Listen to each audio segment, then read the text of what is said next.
Hi guys, welcome back to our podcast. I'm Maddie. I'm Lauren. And this is Good Luck Rigs. It's sponsored today by YouTube. So we were actually going to go into detail about the first time we came home with him because we did not have a normal baby and we did not have a normal experience. No, honestly, I don't even know if I can remember it. I blacked that out. Well, it's crazy because all my friends right now are having kids and their experience does not line up with what we did. We had a really rough first 2 months. He put us through hell. He was not an easy baby. We went through the whole of everyone telling us oh, you're a first time parent, he'll cry, but no one knew to the extent what we were going through. And now I'm watching all my other friends have babies and their stories are drastically different than what we went through. So let's get into it. Actually, we should tell them the first story about how I didn't think the baby wanted to be swaddled. So the first night no one slept and it was a me issue. It was. For the record, your baby wants to be swaddled. He does. I tried to tell her, he doesn't like being swaddled, and I had just given birth. So She was out. I did slept. so good though. I took over everything for the first 3 days at the hospital. Yeah, well, I was trying to recover, and I was hurting. Yeah. And so, yeah, you did. You stayed up and watched Taylor Swift while I slept. Yeah. Well, but every time I'd swaddle him, he cried. And I was like, oh, Lauren, he doesn't want to be swaddled. Wrong. He, in fact, did need to be swaddled. I made life hard. Yeah, until I finally got fed up and I was like, no, look, I swallowed him and he knocked out. Yeah. But then we came home, and the first night we came home was probably one of the worst nights I've ever had. Same. It's supposed to be a fun moment when you bring them home, and we were so excited, but he was so incredibly sick that we didn't know what to do. He was born with a dairy allergy, and we quickly realized the day that I left the hospital when I had pizza and cheesy bread. Funnies. We talking about you, not funnies. We're talking mad crap about you right now. Yeah, we're talking mad crap about you. But from the moment we got home, he was inconsolable, high-pitched screaming, nothing helped, to the point of where I was like, Lauren, this is not normal. We stayed up all night. No one slept, and he didn't stop. He would go hours upon hours. So then I came down, and I made a bottle, and I went on a TikTok live because I didn't know how to warm a bottle right. I used to just think you stuck it in the microwave, and everywhere said not to. No. So we had extra formula that the doctor had given us as just I don't know where. We just got it from the doctor. Yeah, the sample can they give everyone. And we got it and we tried it. But it was the worst month. And we finally, 3 days in, he was a week old, and we went to the doctor. Yeah, we're we need help. So we did gas drops. We started gripe water, which we've stopped now that we've seen everything. Your baby's choking on it. And he was still struggling. And I went in when he was 2 weeks old. We went in begging for help because I wanted reflux normal. meds, and they said he was too little. So I went in at 2 weeks old and cried to the doctors. I don't care if he's too little. He needs it. No one's leaving. He's miserable. It broke my heart because he was miserable. And he has that pain cry. It wasn't a hungry or tired cry. It was I'm in pain. We could tell he was hurting, and he was having reflux, and he would be inconsolable. Are we boring you? If he's laying down, if he sits up, he does better. He was arching his back. I was like, I know what this is.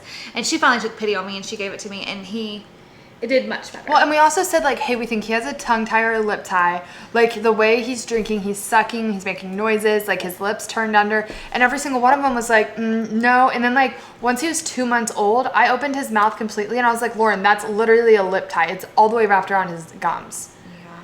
And no one was able to catch that, even though we advocated for it. We saw several different practitioners also, so that way we could get different opinions on what to do for his reflux, because of the practice they have a bunch of different ones. So let's see someone new and let's see if they have more suggestions. And we asked every single one and they didn't see it. But I warned you, doctors and nurse practitioners are not trained in that. They have no clue. Tongue ties. They have no clue. Yeah. And we found it, and then so we're gonna get that situated. Well, and then he started, we won't go too in depth because I really don't like putting our kids' diagnosis out there.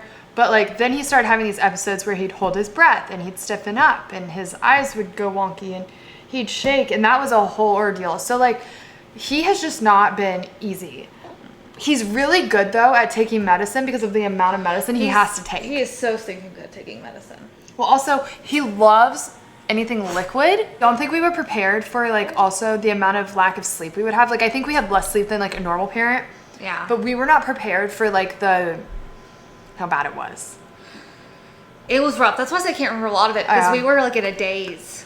We were in pure survival, that's why I'm your friend just had a baby and they're up doing stuff. They're posting I was up doing stuff. Okay, but no, I'm seeing them actually how are they alive right now? We were dead. We slept till 4 every day. Yeah, we couldn't even get out of bed, and when we got out of bed it was just to eat and go back because he only had certain times that he would sleep. Yes. We were up like every hour, every two. So when we finally would get sleep, we just slept around the clock like he did. Yeah. Because we never got any sleep. And also, we have no help here. We have no family. No one's come over. Like, we are here alone. So we have been taking care of him since the first hour of birth with no breaks, either of us. No help. Yeah. I will say the one thing I think we need to do for our next child is like take shifts when they're newborns. We're going to have to with another child. Yeah. Because we would get up every single time. Well, hopefully you're sleeping through the night, sir. Well, they said your first one, you either have a really easy one or a really hard one, and the next one's the opposite. So if our next child could just be easy, that would be great.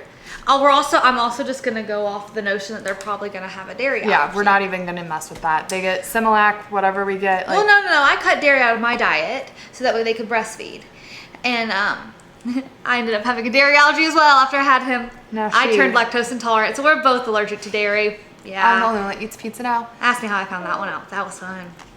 So, we're both allergic to dairy, which apparently is a phenomenon that can happen. I pray to God my body switches so I can have cheese. It's my favorite thing. If not, I'll eat it for her. I saw someone eating a pizza today, and I was like, I want one, and I can't have one. But yeah, I cut dairy out for him, and then I slowly was reintroducing it for myself because we were kind of doing split. We're doing formula and some breast milk. So I was like, well, okay, let me have some dairy so I can have a life. And I got really sick. And anytime I have like a lot of dairy, I'm so sick. Connor, worse than Taco Bell. Yeah. I will say though, I feel like our switch with him was like 2 weeks ago. I feel like 2 weeks ago was like the first time. I would say even longer. It's when he finally would sleep from like 10 p.m. to 5 a.m. I remember the first night it happened, we were both shook. We kept checking on him. We thought something was wrong because we were so used to 15-minute intervals. And it's so hard, even as an adult, to like sleep 15 minutes, wake up, sleep 15 minutes, because it would take him an hour to go back to sleep. So we'd be 15 asleep, hour up, 15 sleep, hour up. And we do that all night because he was just so sick. Yeah. But see, we figured it out now, thank God. Yeah, he's finally, and that's why we just made a short video about it, how like he was in the sleep sack and we had to switch over because he would put it over his head, and we finally switched he thought his arms out. Yeah, he likes having his arms out, so when he would do it, it would go over his head, and we were not risking SIDS. So sleep, like him waking up all the time in the middle of the night, I'm like, really, you have to eat again? Like, that's been hard. For me though, I think the hardest part has been like, this will be a whole nother podcast on its own, but like, he relies so much on you, and I wish sometimes he relied that much on me.